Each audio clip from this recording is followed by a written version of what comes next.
সূত্র মিলাই সমীকরণের সূত্র সমীকরণ মেলাতে এবার আপনাদের নিয়ে এসেছি মতিঝিল শাপলা চত্বরে। বাংলাদেশ ব্যাংক, অর্থনীতি, ডলার মুদ্রা, শেয়ার বাজার নয়, মতিঝিল শাপলা চত্বর শিরোনাম হেফাজতে ইসলামের সমাবেশ ময়দান হিসেবে। অনেক সাক্ষী, অনেক সূত্র, অনেক তথ্য, অনেক ছবি, কিন্তু তারপরও হিসাব মেলে না। কারা দেখেছে লাশ, কারা সরিয়েছে, লাশের সংখ্যা কি বর্বর করা সম্ভব? কারা আগুন দিল কোরআন শরীফে, কারাই বা উপড়ে ফেললো গাছ? এবার মেলাবো সেই সমীকরণ। মতিঝিল শাপলা চত্বর, ডেডলাইন 5 মে 2013, ঘড়িতে মধ্যরাত।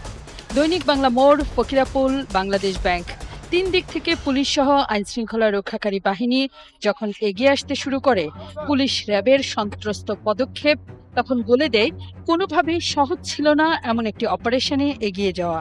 সামনের পথ তখনও হেফাজতে ইসলামের কর্মী সমর্থকে পূর্ণ। রাজপথ বলে দিচ্ছে দিনভর কি তাণ্ডব চলেছে। পুলিশের লক্ষ্য শাপলা চত্বরকে খালি করে রাজধানীতে স্বাভাবিক পরিবেশ ফিরিয়ে আনা।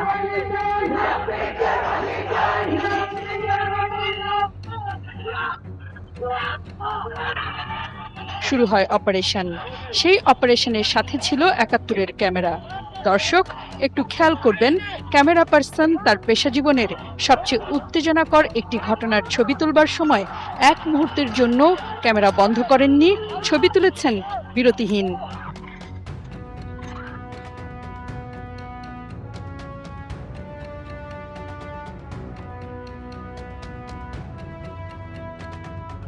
রাতের হলেও সেই ছবি দিনের আলোর মতোই পরিষ্কার বলে দিচ্ছে পুলিশের ভূমিকা, হেফাজত কর্মীদের কর্মকাণ্ড, মনোবল, আহত নিহত, কে কোথায় কিভাবে পড়েছিল, সব। ওনারা যাওয়ার সময় একটা টুপি, ওনাদের রুমাল এবং অনেক স্যান্ডেল, প্লাস ওই যে কাঁধের ব্যাগগুলো।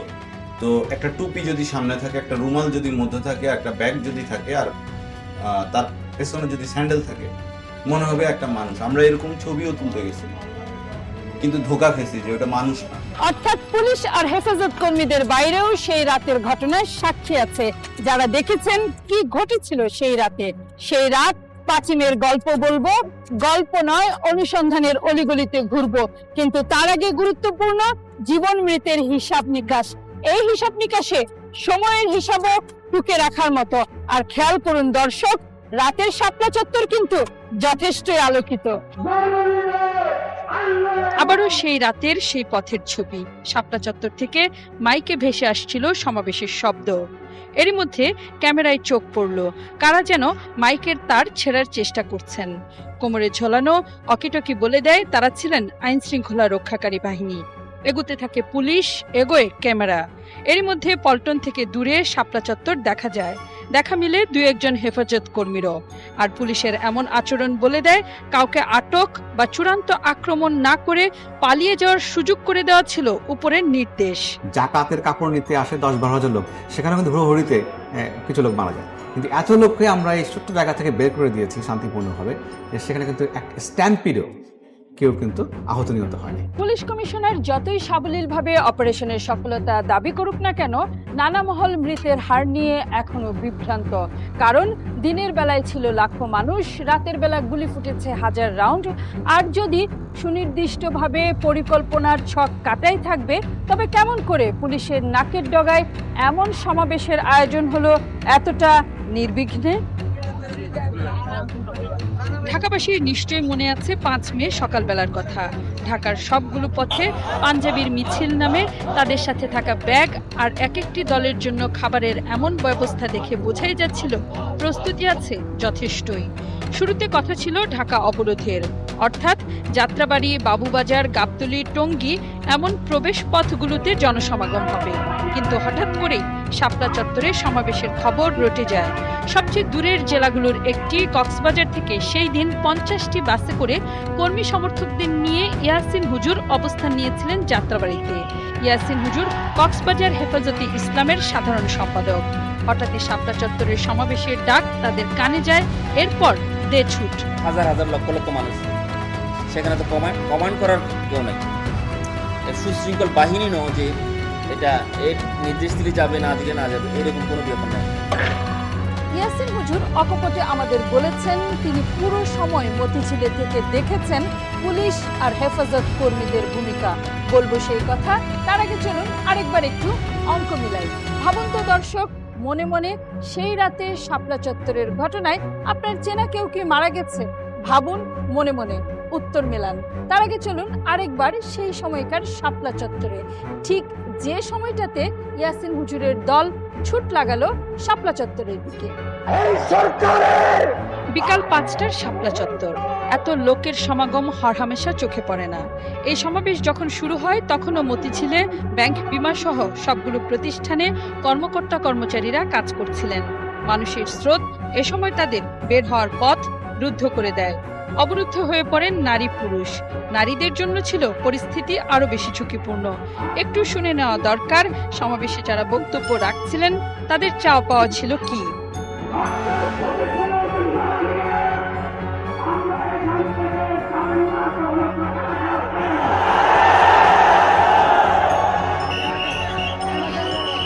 ঢাকার পথে ঢুকবার সময় এদের কাউকে বাধা দেওয়া হয়নি, তবে কয়েকটি জায়গায় সংঘর্ষ হয়েছে।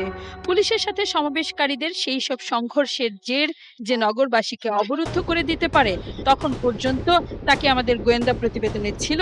নগরীতে আতঙ্ক কি করছিল তখন আমাদের আইন শৃঙ্খলা রক্ষাকারী বাহিনী? বারবার তারা এখানে বলছে আমরা শান্তিভাবে থাকবো না, আমরা তার আগে শেষ করে দেবো, দোয়া করব। এখন কেউ যদি আপনাকে অ্যাপ্রোচ করে দোয়া করবেন এবং আপনি দোয়া করতে দিবেন না, আপনি এইটার যে রিলিজিয়াস সেন্টিমেন্টটা আমরা অ্যাপ্রিসিয়েট করতে পারি বাংলাদেশের প্রেক্ষিতে, যে তখন এক শ্রেণীর লোক আমাদেরকে বলবে যে এমন জালিম যে দোয়া করতে দিবেন। দর্শক, আপনাকে বলেছিলাম খোঁজ নিয়ে দেখতে আপনার চেনা কেউ, পাড়ার মসজিদ, মাদ্রাসা বা এলাকার কেউ হেফাজতের 5 মের সমাবেশে যোগ দিতে এসে মারা গেছেন কিনা।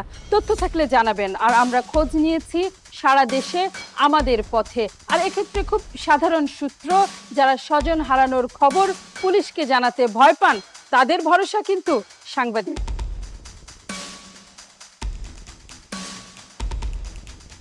সারা দেশ 64 জেলা, প্রতি জেলাতেই আছেন সংবাদকর্মী। সমীকরণ দল কক্সবাজার, চট্টগ্রাম, খুলনা, নারায়ণগঞ্জ বেশ কটি জেলা সরেজমিন অনুসন্ধান করেছে। এর মধ্যে হাতে আসে মানবাধিকার সংগঠন অধিকারের প্রতিবেদন। জানা গেল নারায়ণগঞ্জের সাইজুদ্দিন মাদ্রাসার সহকারী প্রিন্সিপাল লোকমান হোসেন মারা গেছেন 5 মের সমাবেশে। সমীকরণ দল নারায়ণগঞ্জে। নারায়ণগঞ্জ থেকে ফতুল্লা জানতে হবে লোকমান হুজুরের খবর। এই লোকমান হোসেনের নাম নেই পুলিশের নিহতের তালিকায়। তাহলে কি সত্যি পুলিশের তালিকার বাইরেও মৃতের ঘটনা ঘটেছে? জানতে হবে সমীকরণ মেলাতে। এই নামে কোনো লোক মারা গেছে কিনা আমার কাছে। আসুন মারা যাওয়ার সংখ্যার অঙ্ক মিলাই। হেফাজতে ইসলামের হিসাবে সমাবেশে মারা গেছে অগুন্তি। মানবাধিকার সংগঠন অধিকার 61 জন মারা যাওয়ার হিসাব বাজারে ছেড়েছে। আর আল জাজিরা, কাতার ভিত্তিক টিভি চ্যানেল, নাম শুনেছেন নিশ্চয়ই, তারা 50 জন মারা যাওয়ার খবর দিয়েছে। মেলাবো সূত্র। তার আগে চলুন দেখে নেই আল জাজিরার সেই প্রতিবেদন। হেফাজতে ইসলামের প্রতিবাদে ঢাকা অবরুদ্ধ। 6 মে মধ্যরাতে পুলিশ উচ্ছেদ অভিযান চালালে গুলির শব্দে কেঁপে ওঠে পুরো এলাকা।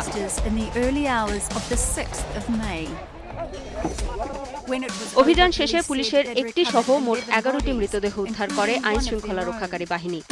কিন্তু হিউম্যান রাইটস ওয়াচের ধারণা মৃতের সংখ্যা কমপক্ষে 50।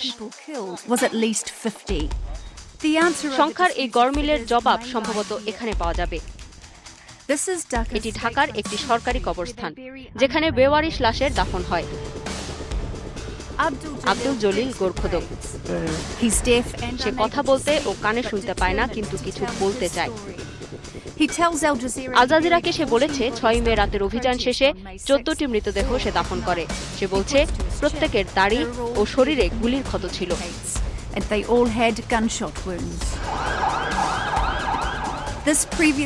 এই অপ্রদর্শিত ভিডিও ফুটেজটি 6 মে রাতের গোলাগুলি ও ধোঁয়ার সাক্ষী। হেফাজত কর্মীরা দেয়াল টপকে পালাবার চেষ্টা করে এবং যারা পারেনি তারা একটি ভবনের সিঁড়িতে আশ্রয় নেয়। আহতরা মৃতদের সাথেই পড়েছিল। এতে করে কে জীবিত আর কে মৃত তা স্পষ্ট ছিল না। হেফাজত কর্মীরা বেরিয়ে আসার পরও কিছু দেহ মেঝেতে পড়ে থাকতে দেখা যায়। On the ground, there appear to be more bodies. শতাধিক হেফাজত কর্মী ওই দিন ভোরে পুলিশের কাছে আত্মসমর্পণ করে। পরিস্থিতি নিয়ন্ত্রণে আসার পরও তাদের চেহারায় ক্ষোভের বহিঃপ্রকাশ ছিল। হেফাজতে ইসলামের দাবি, তখন পর্যন্ত তাদের অনেক কর্মী নিখোঁজ। সরকার মৃতের সংখ্যা গোপন করেছে এমন অভিযোগ অস্বীকার করেন বাংলাদেশের পররাষ্ট্রমন্ত্রী। 6 ও 7 মের ঘটনা ঘটেছিল কমপক্ষে 23টি টেলিভিশন চ্যানেলের ক্যামেরার সামনে, 23 television channels. এবং বাংলাদেশের প্রায় প্রত্যেকের ক্যামেরা সম্বলিত মোবাইল ফোন আছে। কিছু ফুটেজে দেখা যাচ্ছে কিছু মানুষ মৃতের মতো পড়েছিল। That shows that there were people who were lying down as if they were dead bodies, and when the police যখন তাদের স্পর্শ করে তখন তারা উঠে দাঁড়িয়ে হাঁটতে শুরু করে। হেফাজতে ইসলামের প্রতিবাদ সমাবেশটি কেন সহিংসতায় রূপ নিল আর কেনই বা এত অপ্রাপ্তবয়স্ক অংশগ্রহণকারীদের ছেড়ে নেতাকর্মীরা পালিয়ে গেল, এ বিষয়ে প্রশ্ন তুলেছে হিউম্যান রাইটস ওয়াচ। মানবাধিকার সংগঠনগুলো এই ঘটনার একটি নিরপেক্ষ তদন্ত দাবি করেছে। দর্শক, প্রতিবেদনটি দেখে আপনার মনে যে প্রশ্নগুলো এসেছে মনে মনে ধরে রাখুন। সবার আগে চলুন ঘুরে আসি জুরাইন কবরস্থান থেকে। তার আগে ছোট একটি সূত্র। ঢাকা যখন এই সমাবেশের আয়োজনে উত্তাল, সাভারের বাতাসে তখন রানা প্লাজার ধ্বংসস্তূপের লাশের গন্ধ। সেই শ্রমিক লাশের দাফনও কিন্তু হয়েছিল জুরাইন কবরস্থানেই। জুরাইন কবরস্থান ঢাকা শহরের প্রাচীনতম রাষ্ট্রীয় মালিকানার এই কবরস্থানটিতে দেশের দুর্ঘটনা দুর্যোগে নিহত 42 লাশ দাফনের ঐতিহ্য আছে। দিনরাত 24 ঘন্টা চলে কবর খোঁড়া দাফন। যারা কবর খুঁড়েন তাদের বলা হয় গোরখোদক। জুরাইন কবরস্থানে গোরখোদকের সংখ্যা 40 জন। খেয়াল করুন দর্শক, 40 জন পুরুষ আছে কবর খোঁড়ার দায়িত্বে। রাত 11টায় সমীকরণের ক্যামেরা যখন কবরস্থানে, তখনও মিলল তেমন কয়েকজনের দেখা, যারা সতর্ক দায়িত্বে যে কোনো সময় দায়িত্ব পালনে তৈরি। অর্থাৎ আপনি কোনো তথ্য জানার জন্য জুরাইন কবরস্থানে গেলে তথ্য দেবার লোকের অভাব নেই। কিন্তু দর্শক, আবার দেখুন আল জাজিরার এই অংশটি। He's deaf and unable to speak, but determined to tell his story. দেখে মনে হয় নাকি যে কবরস্থানে কথা বলবার লোকের অভাব? অথচ কবরস্থানের দেখভালের দায়িত্ব যে মাওলানা সোহাইলের, তিনিও কথা বললেন। জানালেন ওই সংবাদকর্মীদের কেউ তার সাথে যোগাযোগই করেননি। রানা প্লাজা, তারপর তাজরিন গার্মেন্টস আর ঢাকা মেডিকেলের যেটা আঞ্জুমান হয়ে আসে, এগুলা ছাড়া আমাদের বাইরে কোনো লাশ দাফন হয়ও না। পাওয়া গেল আল জাজিরায় সাক্ষাৎকার দেওয়া বাক প্রতিবন্ধী মাহবুবকে। বাবা রফিক জানালেন ছেলের নাম মাহবুব, বোনও বললেন তার ভাইয়ের নাম মাহবুব। অথচ আল জাজিরা টিভির খবরে তার নাম বলা হয়েছে আব্দুল জলিল। মাহবুবের অঙ্গভঙ্গির সাথে তার পরিচিত জনদের কথা মিলিয়ে জানা গেল মাহবুব ঠিক তাই বলেন যাকে তা বলতে বলা হয়। হেফাজত সম্পর্কে আসলে তার কোনো ধারণাই নেই। তাকে বাড়ি থেকে ডেকে নিয়ে গিয়ে কারা ওই সাক্ষাৎকার নিয়েছিল তাও তিনি জানেন না। বুঝেন না, ও বউ বাবা যেটা খুব এটাই আর আপনি বলতেছেন ওই জায়গায় মানুষ কোন আছে, ওকে আমি একটা কথা বলি, ও হয় বলবো ওদিকে গেছিলি, ওদিকে কি লাগেছিলি, হ্যাঁ সবই হয়। কিন্তু স্বাভাবিক প্রশ্ন, ওই টেলিভিশনে তো অনেকগুলো কবর খোঁড়া দেখা গেছে। এই জায়গাটিতেই খোঁড়া ছিল কবরগুলো। এখন সেখানে ঝুলছে মৃতদেহের পরিচয়। তবে কাদের কবর দেবার জন্য এতগুলো কবর একসাথে খোঁড়া হয়েছিল? এখানে যে লাস্টে মারছে বেশিরভাগই মেয়ে।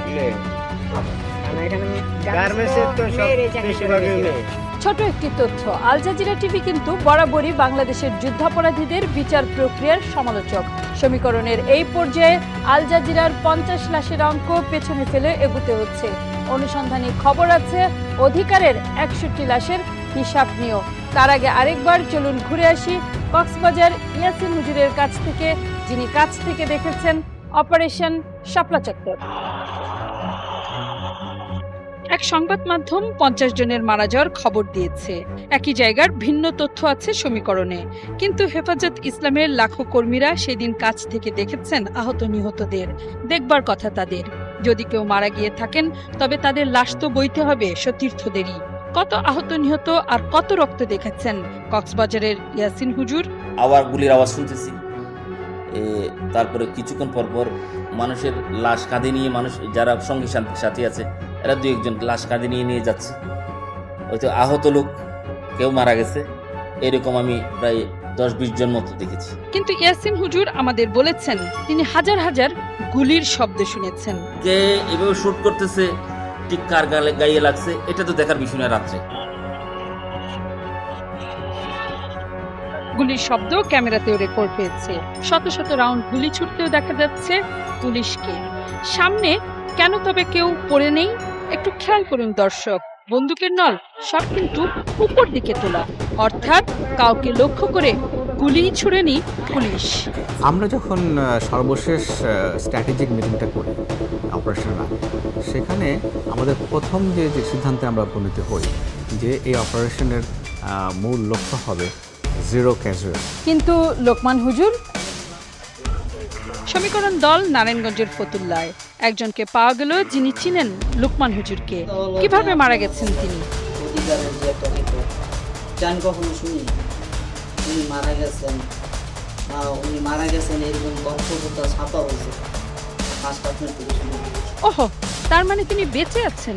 কিন্তু মানবাধিকার সংগঠন অধিকারের প্রতিবেদনে দেওয়া নাম, বাবার নাম, ঠিকানা সব তো মিলে যাচ্ছে। খুঁজে পেতে হবে লোকমান হুজুরকে, জানতে হবে কি এর রহস্য। সারাদিন খোঁজাখুঁজির পর সত্যিই তার দেখা মিলল, সত্যি বেঁচে আছেন তিনি। তাহলে ঘটনাটা কি? যখন নাকি নাম ঠিকানা লিখতেছে তখন দেখলাম যে নিচে লেখা আছে যে ফতুল্লা থানা যুগ্ম আহ্বায়ক হেফাজত ইসলাম। আমি সাথে সাথে অস্বীকার করছি, আমি বলছি যে এর সাথে আমি তো জড়িত না, আপনি আমাকে আগে দেখাইতেন, আপনি এটা না বলে আপনি আমার নাম ঠিকানা ইয়ে করলেন। তখন বলছে অসুবিধা না, আপনি দিয়ে দেন। আমি বারবার ওনাকে রিকোয়েস্ট করছি দেখেন আমি এটার সাথে জড়িত না, আপনি আমার এটা দিয়ে না। তারপর উনি এটা নিয়ে গেছেন। তবে কেমন করে নিহতের তালিকায় লোকমান হোসেনের নাম উঠল? অনুসন্ধানে জানা যায় ফতুল্লার সাইজুদ্দিন মাদ্রাসায় লোকমান হোসেনের সহকর্মী প্রিন্সিপাল মাওলানা আব্দুস সাত্তার কাশিমি। হেফাজতে ইসলামের স্থানীয় নেতা তিনি। 5 মের সমাবেশে পুলিশের দায়ের করা মামলার আসামিও এই কাশিমি হুজুর। তিনি অধিকার আর হেফাজতের কেন্দ্রীয় নেতাদের কাছে লোকমান হোসেনের মারা যাওয়ার তথ্য দিয়েছিলেন বলে নিশ্চিত করেছেন তার সহকর্মীরা। ওনার যে ছিল প্রিন্সিপাল, উনি নাকি সাংবাদিকদের কাছে এরকম একটা লিস্ট দিছে যে উনি ওখানে গেছে, উনি মারা গেছেন। সেই প্রিন্সিপাল অধিকারের প্রতিবেদন নিয়ে মামলা হওয়ার পর থেকে পলাতক, মোবাইল ফোনটিও বন্ধ। দর্শক, এই হলো সমীকরণ। রাজনীতিতে ধর্মের ব্যবহার নতুন কিছু নয়। লাশ নিয়ে রাজনৈতিক দলাদলি, তাও পুরনো চর্চা। পুলিশের প্রতি আস্থার অভাব নানা কারণে।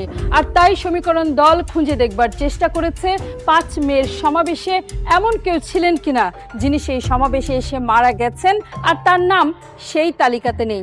আপনার জানা কোনো তথ্য সূত্র যদি থাকে জানাবেন নিশ্চয়ই।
চলুন সূত্র মিলাই, সমীকরণের সূত্র, শাপলা চত্বরের সমীকরণ। 5 মে থেকে শুরু করে সেই তাণ্ডবের চিত্র মনে আছে নিশ্চয়ই। 6 মে সকালে সেই ধ্বংসযজ্ঞের ছবি দেখেছিলেন। এই রাস্তা জুড়ে উপড়ানো গাছ তুলে ফেলা হয়েছিল, ডিভাইডার পুড়িয়ে দেওয়া হয়েছিল কোরআন শরীফ। হেফাজতে ইসলাম তো ধর্ম রক্ষার দল, ইসলাম রক্ষা করার জন্যই নাকি তাদের জন্ম। নিজেদের সম্পূর্ণ অরাজনৈতিক সংগঠন দাবি করেন, মাথায় টুপি, ইসলামী লেবাস। তবে কারা মসজিদে আগুন দিয়েছিল? ইসলাম তো মানবতার ধর্ম। তবে কারা রাস্তার পাশের দোকানগুলো পুড়িয়ে দিল? কারা নাস্তিক? নাস্তিক কাউকে বললে সেই ফায়দা উঠে কার ঘরে? আসলে কি হেফাজতে ইসলামের সাথে রাজনীতির কোনো সম্পর্ক নেই? আর পুলিশে কেন বা সেই মধ্যরাতে অভিযান চালালো? কেন সেই অভিযান সন্ধ্যা বা ভোরে নয়? পুলিশ কি কোনো কিছু গোপন করতে চেয়েছিল? এবার মেলাবো সেই সমীকরণ।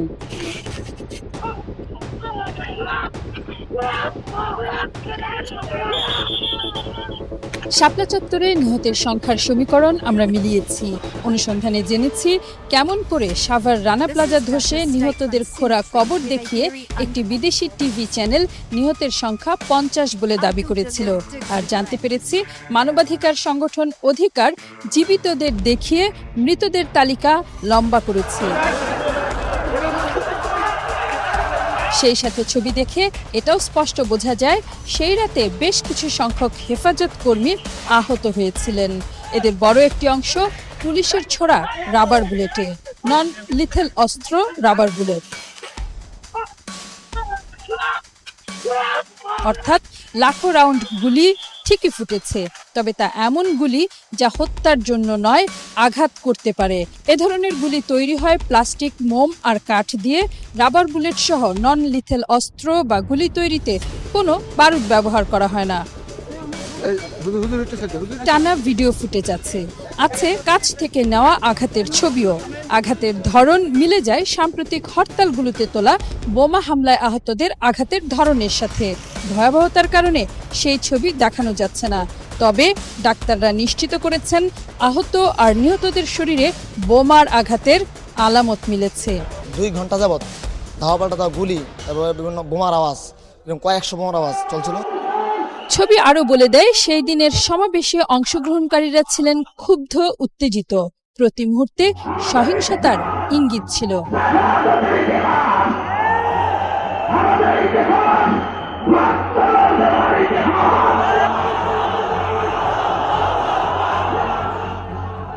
কিন্তু শাপলা চত্বর সহ হেফাজতের সব সমাবেশে মূল উত্তেজনা ছিল নাস্তিকদের ঠেকাতে হবে। শাহবাগের গণজাগরণ মঞ্চের নেতারা কি আসলে নাস্তিক? ধর্ম মানেন না? কারোর ব্যক্তিগত চরিত্রের সনদপত্র দেওয়ার দায়িত্ব আমাদের নয়, কিন্তু সমীকরণ মেলানোর স্বার্থে তাদের ধর্মবিশ্বাসের সালতামামিটাও জানা দরকার। নাস্তিকদের বিরুদ্ধে যুদ্ধের ঘোষণা হয়েছে। জানা দরকার, তারও আগে জানা দরকার প্রথমে কে কাকে নাস্তিক বলল, কোথা থেকে এই শব্দটি সারা দেশে বারুদের মতো ছড়িয়ে পড়ল। আমরা যে সকল হেফাজত নেতাকর্মীর সাথে কথা বলেছি তারা জানালেন প্রথমে এই শব্দটি তাদের নজরে এসেছে একটি জাতীয় পত্রিকার মাধ্যমে। আমার দেশ পত্রিকাতে দেখলাম, আবার বিভিন্ন ব্লগের মধ্যে ওরা যে ফেসবুকে যে কমেন্টগুলি করতেছে এগুলি। ঠিক একই সময় এই পত্রিকাতে কিছু মিথ্যা তথ্যের খবরও বেরিয়েছিল, মনে আছে নিশ্চয়ই। সৌদি আরবের গিলাফ বদলের বাৎসরিক অনুষ্ঠানের ছবি এই পত্রিকা বাংলাদেশের যুদ্ধাপরাধীদের বিচারের প্রতিবাদে কাবা শরীফের হুজুরের প্রতিবাদ বলে চালিয়ে দিয়েছিল। অনুসন্ধানে আমরা 40টির মতো ওয়েবসাইট ও ব্লগের সন্ধান পেয়েছি, যেগুলো সম্পর্কে না বললে আস্তিক নাস্তিক আর সত্য মিথ্যার সমীকরণ অসম্পূর্ণ থেকে যাবে। এর মধ্যে শীর্ষে আছে হেফাজত কর্মীদের মধ্যে ব্যাপক প্রচারিত পেজ বাঁশের কেল্লার নাম। গত 6 আগস্ট সামাজিক যোগাযোগ মাধ্যমের এই পেজটিতে বঙ্গবন্ধু শেখ মুজিবুর রহমানের ছবি সহ এই পোস্টটি দেওয়া হয়। বঙ্গবন্ধু ও ইসলাম নিয়ে গবেষকদের সাথে কথা বলে যদিও আমরা পেয়েছি একেবারে ভিন্ন চিত্র। পারস্য দেশ থেকে আসা বঙ্গবন্ধুর সপ্তম পূর্বপুরুষ বায়েজিদ বোস্তামির ঘনিষ্ঠজন ছিলেন। এই পরিবারটি এই অঞ্চলে ইসলাম প্রচার ও প্রসারে সরাসরি যুক্ত ছিল। আর ৭০ সালের নির্বাচনের আগে দেওয়া রেডিও ভাষণে বঙ্গবন্ধু ইসলাম বিষয়ে নিজের অবস্থান পরিষ্কার করে এই প্রশ্নের মীমাংসা করেছেন। বলেছেন, আমাদের বিরুদ্ধে অপপ্রচার হচ্ছে, আমরা ইসলামে বিশ্বাসী নই। সম্প্রতি নাস্তিক হিসেবে সবচেয়ে বেশি এসেছে ইমরান ঈদ সরকারের নাম। শাহবাগের গণজাগরণ মঞ্চের আহ্বায়ক হিসেবে যুদ্ধাপরাধীদের বিচারের পক্ষের ঝান্ডা তার হাতে। তার অবস্থান বুঝবার জন্য আমরা সাহায্য নিয়েছি সামাজিক যোগাযোগ মাধ্যম ফেসবুকের, যেখানে ২০১১ সালের ৩০ ডিসেম্বর দেওয়া এই পোস্টটিতে ইমরানের বিশ্বাস ও আদর্শের একটি চিত্র পাওয়া যায়। স্পষ্ট করা হয়েছে জামাতে ইসলামের বিপক্ষে ও মুক্তিযুদ্ধের পক্ষে নিজের অবস্থান। বহু আলেম বুজুর্গ ব্যক্তি শাপলা চত্বর দাপিয়েছেন। ধর্ম নিয়ে কথা বলা আমাদের জন্য ধৃষ্টতা, তাই সেই পথ আর না মারিয়ে আমরা কেবল আশা করতে পারি ধর্মের সঠিক ব্যাখ্যা জানবার। দর্শক, চলুন আবারও হাঁটি আমাদের সূত্র মেলানোর পথে শাপলা চত্বরের ৫ মেয়ের গল্পে। ঢাকাবাসীর মনে আছে নিশ্চয়ই সেই দিনটির চেহারা। নারীরা তো বটেই, পুরুষদের জন্য নগরীর বড় একটি অংশ ছিল অবরুদ্ধ। এর মাঝেই নগরে খবর ছড়িয়ে পড়ে এক নারী সাংবাদিকের উপর চড়াও হয়েছেন হেফাজত কর্মীরা। নাদিয়া শারমিন টেলিভিশনে কাজ করেন। নারীর জন্য অনিরাপদ সেই দিনের সেই শহরে তিনি কর্তব্য পালনে বেরিয়েছিলেন। সাহসী নাদিয়া হয়তো ভাবতেও পারেননি মানবতার ধর্ম ইসলামের নামে যারা রাজপথে, তারা নারীর উপর এই রকম হামলা করতে পারেন। কারণ ইসলামে নারীর সর্বোচ্চ সম্মান আর কাজ করে উপার্জনের উদার ব্যাখ্যা তো আছেই। মাটিতে ফেলে পেটাতে শুরু করলো, ৫-৬ বার আমাকে মাটিতে ফেলে বেধড়ক পিটিয়েছে। পরিষ্কার দেখা যাচ্ছে নাদিয়ার উপর হামলাকারীরা হেফাজত কর্মী। এদের এখনো ধরতে পারেনি পুলিশ। ছবি দেখুন, এরা আপনার পরিচিত কেউ কিনা একটু খোঁজ করুন। আর খেয়াল করুন দর্শক, ধাওয়া শুরু হয় প্রেস ক্লাবের সামনে থেকে, চলে পল্টন পর্যন্ত। হেফাজত ছাড়া আর কিন্তু কেউ নেই পথে। তার মানে গোটা এলাকায় একচ্ছত্র আধিপত্য। খুবই দরকারি সূত্র। মনে করুন দর্শক, সেই আধিপত্য গলিয়ে কে কে যেতে পারবেন ওই এলাকায়? আরেকবার একটু দেখে নেওয়া দরকার সেই সময়কার শাপলা চত্বর, বোঝা দরকার মানচিত্রটাও। এখানকার কোন অংশটি কার দখলে ছিল, কোন দল অবস্থান নিয়েছিল কোন পথে, তা না বুঝলে সমীকরণ যে মিলে না।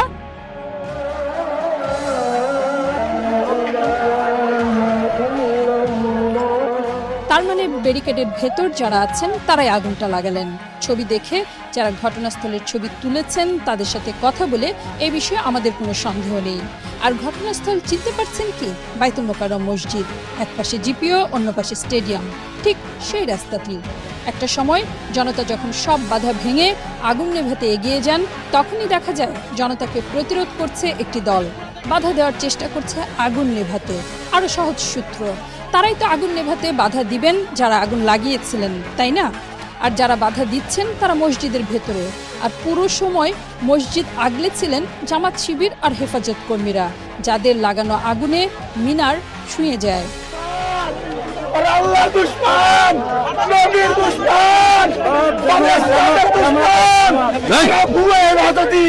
বহু চেষ্টা করেও আগুনের হাত থেকে সম্পদ বাঁচাতে পারেননি শত শত দোকানি। সেই ক্ষতি আজও তাদের কাঁধে। আর কারা তাদের সর্বনাশ করলো এই প্রশ্নের উত্তর কোনো সমীকরণ ছাড়াই তাদের জানা। প্রোগ্রাম যেহেতু হেফাজতে ছিল, তো এখানে হেফাজত ছাড়া কি করবে? সাধারণ পাবলিক ঢুকার তো দূরের কথা, কিন্তু পুলিশও ঢুকতে পারে না। এখানে শুধু হেফাজতের লোকই ছিল এই মাথায় মাথা দিয়ে। আমরা ঢুকলে তো আমরাই মারা পড়ি, আমরা তো দাড়ি মরি কিছু নাই। মনে আছে নিশ্চয়ই ইয়াসিন হুজুরের কথা। তিনি আমাদের তার হাত ধরে এগিয়ে নিয়ে যাচ্ছিলেন সূত্রের পথ ধরে। তার কাছ থেকে আবার শোনা যাক শাপলা চত্বরের সেই ভয়াবহ তাণ্ডবের বয়ান। পুলিশও তখন প্রতিরোধের মুখে। বাইরে থেকে কারো বুঝবার উপায় ছিল না ভেতরে কি ঘটছে। বোঝা গেল পরদিন সকালে যখন ইট পাটকেলের মতো গাছও উপড়ে ফেলা হয়েছে, কেটে ফেলা হয়েছে। দেখে মনে হয় কেউ যেন জেনে বুঝে পরিকল্পনা করে আগে থেকে গাছ কাটার করাত নিয়েই সমাবেশে এসেছিলেন। কিন্তু আবারও সংশয়, ইসলাম তো সেই ধর্ম যেখানে সকল প্রাণকে ভালোবাসতে হবে। সত্যিই কি ধর্ম হেফাজতের নামে এই তাণ্ডব চলেছে? মঞ্চ থেকে ঘোষণা আসলো যে দিগন্ত টেলিভিশন বন্ধ করে দিচ্ছি, সম্প্রচার বন্ধ করে দিচ্ছি, এরকম একটা কমেন্ট আসতো মঞ্চ থেকে। মানুষ তো দিগন্ত তো বেসিক্যালি হেফাজতের নিউজগুলি কাভারেজ বেশি করতে হবে, সেই হিসেবে দিগন্তের প্রতি মানুষের একটা আছে। এই মেসেজটা যখন ওখান থেকে ঘোষণা আসলো তখন মানুষ একটু চিন্তিত, তখন এই তাৎক্ষণিক ওই কমেন্টের পরেই এই কাজগুলি উচ্ছৃঙ্খলভাবে এগুলি করা হয়েছে। পরদিন সকালে রাজপথে কান্নার রোল উঠেছিল পথে বসা মানুষদের। আপনার মনে প্রশ্ন জাগতেই পারে, যারা গাছ উপড়ালো ইয়াসিন হুজুর যাদের কথা বললেন, তারাই কি লুটপাট অগ্নিসংযোগের সঙ্গে যুক্ত?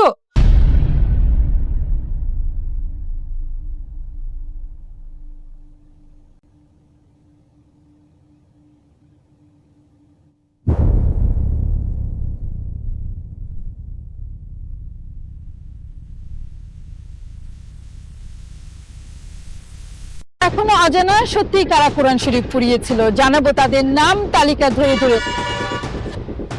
তার আগে আবার একটু স্বর্ণের দোকানের অবস্থান ভাবতে বলবো আপনাকে। মনে পড়েছে পুরানা পল্টন, একেবারে বাইতুল মোকাররম মসজিদের লাগোয়া। এই জায়গা থেকেই কিন্তু একটি দল কোরআন শরীফ সহ বইয়ের দোকান পুড়িয়ে দিয়েছিল, আগুন দিয়েছিল ফুটপাতে। তারাই কি আরেক দফা স্বর্ণ লুটপাটের চেষ্টা চালালো?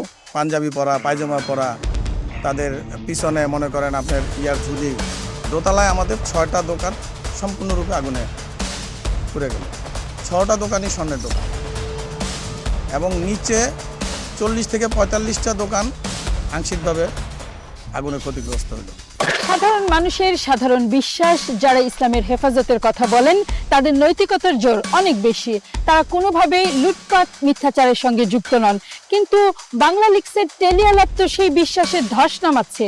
ফেসবুকেও ভিন্ন আলামত। বাংলা লিক্স নামে একটি ওয়েবসাইট এরই মধ্যে হেফাজত নেতাদের টেলিআলাপের অডিও বের করেছে। হেফাজত ইসলামের মহাসচিব মাওলানা মঈনুদ্দিন রুহি এবং ময়মনসিংহের মাওলানা খালেদ সাইফুল্লাহ ইত্তেফাকল ওয়ালামার আলাপটি আমাদের নজরে এসেছে। আমি মঈনুদ্দিন রুহি বলছিলাম হুজুর, যে চিটাং হাটাদারি থেকে। জি জি জি, আর তা বুঝলাম, কিন্তু এর মধ্যে হরতাল করবার সম্ভাবনা আছে কি আরো? এইটা তাদের সাথে কোনো আলাপ হয়েছে কি বিএনপির সাথে? না, বিএনপির সাথে আলাপ হয় নাই। এটা হরতাল নাও করতে পারে সোমবারের মধ্যে। যদি হরতাল করে দেয় তাহলে কিন্তু আবার অসুবিধা হবে। এই জন্য উচ্চ পর্যায়ে তাদের সাথে একটু সংগোপনে যোগাযোগের দরকার আছে। আচ্ছা, আমি একটা যোগাযোগ করে হুজুর নামে জানা দেওয়া দরকার। আপনি একটা কাজ করলে তো ভালো হবে। এটা হলো যে লালবাগের মুফতি ফয়জুল্লাহ আছে না? জি জি, আমরা চিটাগাঙ্গের লোকই। ফয়জুল্লাহকে একটু বলে দিলে, সে যেহেতু 18 জুলাই জুটের মধ্যে আছে, সে এই কথাটা তার আভ্যন্তরীণ ওদেরকে জানাই দিলে যে আমরা 6 তারিখের প্রস্তুতির মাঝখানের জন্য অন্য কোনো হরতাল যে আবার আমাদের কাজ বিঘ্নিত না করা হয় তাহলে ভালো হবে। জি জি, অর্থাৎ নিজেদের অরাজনৈতিক বলে দাবি করলেও হেফাজতে ইসলামের সাথে রাজনৈতিক দলগুলোর যোগ আছে। হেফাজতে ইসলামের কর্মসূচির ধরন ও সময় জানা দরকার সূত্র হিসেবে। ক্যালেন্ডারের পাতায় একটু পেছনে চলুন দর্শক, আপনি নিজেই মেলাতে পারবেন সূত্র। 10 এপ্রিল 2013 হেফাজতের ঢাকা অবরোধ কর্মসূচি। সেখান থেকেই 5 মে ঢাকা অবরোধের কর্মসূচি ঘোষণা করে দলটি। সারা দেশে চলে লোক সমাগমের প্রস্তুতি। এই সমাবেশের 2 দিন আগের সূত্র একটু মেলানোর চেষ্টা করুন দর্শক।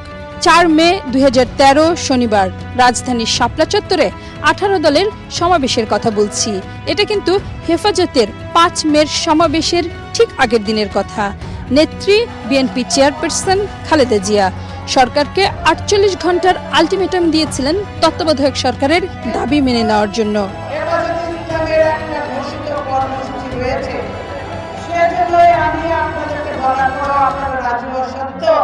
আমি সরকারের 24 ঘন্টার বদলে 48 ঘন্টা টাইম দিচ্ছি আপনাদেরকে নিরপেক্ষ সরকারের কথা। আর যদি 48 ঘন্টার মধ্যে আপনারা ঘোষণা না দেন তাহলে অবশ্যই আমাদেরকে এমন কর্মসূচি দিতে হবে সেখান থেকে হয়তো আপনাদেরকে বিদায় নেওয়ার জন্য হয় পালাবেন না বিদায় নেবেন। আর বক্তব্যের শেষ দিকে আত্মবিশ্বাসী নেত্রী জনাকীর্ণ সমাবেশের কাছে প্রতিশ্রুতি চাইলেন। আমি যদি আজকে আপনাদেরকে বলি যে এই সরকার এই যে তত্ত্বাবধায়ক সরকার বলেছে যে আলোচনার কথা, আমি যদি এখন বলি যে আমি 24 ঘন্টার ব্যবস্থা করবো, আপনারা করবেন? তখন যদি আবার ধানায় ধানায় করে যে আমরা জায়গা দেব না, অমুক দেব না, তমুক দেব না, তখন কিন্তু আর পারমিশনের অপেক্ষা করবো না। বেগম খালেদা জিয়া হরতাল কর্মসূচিতেও পরিবর্তন এনেছিলেন। আরও তথ্য, 18 দলীয় জোটের 4টি দল ইসলামী ঐক্যজোট, নেজামি ইসলামী পার্টি, খেলাফত মজলিস এবং জমিয়তে উলামা ইসলাম দল হিসেবে হেফাজতের সদস্য। আবারও বাংলা লিডস চমকে ওঠার মতো তথ্য, নাস্তিকের তালিকা বানানো হচ্ছে কেবলমাত্র নিজেদের স্বার্থ উদ্ধারের কৌশল হিসেবে। এখন আমরা কোন রকম কাউকে কোন হুজুরকে দিয়ে এরা যদি টিকে রাখবে, ওখানে এই রাফেদ খান মেনাউজে উঠে পড়ে রাখছে আমাদের পার্বতী চট্টগ্রামকে করার জন্য, কাউকে দিয়ে বলা যাওয়ার কোনো সুযোগ পান কিনা দেখেন না চেষ্টা করে। শীতের মধ্যে কথাটা একটু তুলে ধরলে যে এই রাফেদ খান মেনাল এরা দেশের শত্রু, এরা এগুলোই করতেছে। ওলামারা যে সাথে আছে, বাঙালিদের সাথে পার্বতী চট্টগ্রামের এরা সাথে আছে, চেষ্টা করবেন অন্তত একটা লব্ধ যেন মুখ থেকে বাইর করে যে রাফেদ খান মেলন এরা যে নাস্তিক, এরা এগুলো চেষ্টা করতেছে, এটা একটু বলা যাওয়ার। আপনি কি চায় হেফাজতে ইসলাম? হেফাজতে ইসলামের চাওয়াগুলো একেবারে পরিষ্কার। তারপরেও আনুষ্ঠানিকভাবে 10 এপ্রিল 13 দফা ঘোষণায় কুরআন সুন্নাহ বিরোধী সকল আইন বাতিল, নাস্তিকদের মৃত্যুদণ্ড, ভাস্কর্য তুলে ফেলা আর নারী নীতি তো বরাবরই আক্রমণের লক্ষ্য।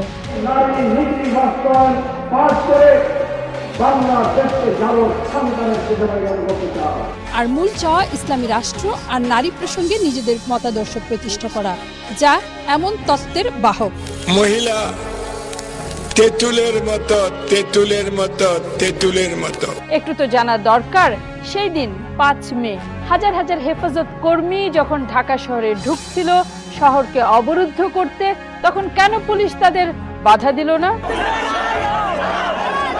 আগের ঘোষণা অনুযায়ী হেফাজতের কর্মসূচি ছিল ঢাকার প্রবেশ পথ অবরোধের, কিন্তু 3 মে হঠাৎ করে শাপলা চত্বরে দোয়া মাহফিলের অনুমতি চেয়ে নেতারা হাজির হন ঢাকা পুলিশের অফিসে। কিন্তু কমিশনার বেনজির আহমেদের সাফ জবাব, নগরবাসীর নিরাপত্তার স্বার্থে সমবেত করতে দেওয়া যাবে না। কমিশনার অফিস ছাড়লেও হাল ছাড়েনি হেফাজত। পরদিন সকালে সরকারের স্বরাষ্ট্র মন্ত্রণালয়ের কাছ থেকে দোয়ার অনুমতি ঠিকই আদায় করেছিল দলটি। মাইকে এই শাপলা চত্বরে বারবার ঘোষণা আসছিল হেফাজত নেতা আল্লামা শফি বক্তব্য রাখবেন, আবার ঘোষণা এলো তিনি আসবেন না, আবার তিনি এলেন। পর্দার আড়ালে কি দেন দরবার চলছিল তাও তো জানা দরকার। অনুমতি ছিল দোয়া মাহফিলের, দোয়া পড়ানোর কথা হেফাজতের আমির আহমদ শফির। এই ঘোষণা প্রচারের সাথে সাথে সব পথ মিশেছিল শাপলা চত্বরে। বেলা বাড়তে থাকে, দিনের আলো ফুরায়, কিন্তু আমিরের পথ চেয়ে অপেক্ষা শেষ হয় না। চলে টেলিফোন অপেক্ষা। আর শাপলা চত্বরে লাখো অনুসারীরা যখন নেতার অপেক্ষায় পুলিশি অপারেশনের আতঙ্ক ছাপিয়েও, তখন মঞ্চের আড়ালে ভিন্ন চিত্র। মাওলানা শফি শাপলা চত্বরে দোয়া পড়াতে যেতে অপারগ, কারণ নিরাপত্তার অভাব। পুলিশ তখন এগিয়ে এলো নিজেদের নিরাপত্তা বহর নিয়ে। লালবাগের অবস্থান থেকে অবশেষে মাওলানা শফি পুলিশের গাড়ি বহরে রওনাও হলেন। গন্তব্য শাপলা চত্বর। সেখানে অপেক্ষায় সারা দেশ থেকে আসা কর্মী সমর্থকেরা। কিন্তু লালবাগ থেকে পলাশী এসে আবারও মত বদলান দোয়া মাহফিলের হুজুর। গাড়ি ঘুরিয়ে চলে যান লালবাগ। মনে আছে নিশ্চয়ই, দোয়া কিন্তু পড়া হয়নি শাপলা চত্বরে। পরদিন পুলিশ তাকে চট্টগ্রাম যাওয়ার বিমানে তুলে দিয়েছিলেন। তারপর আল্লামা শফির আর ঢাকায় আসার খবর মেলেনি। দর্শক, এই হলো সমীকরণ।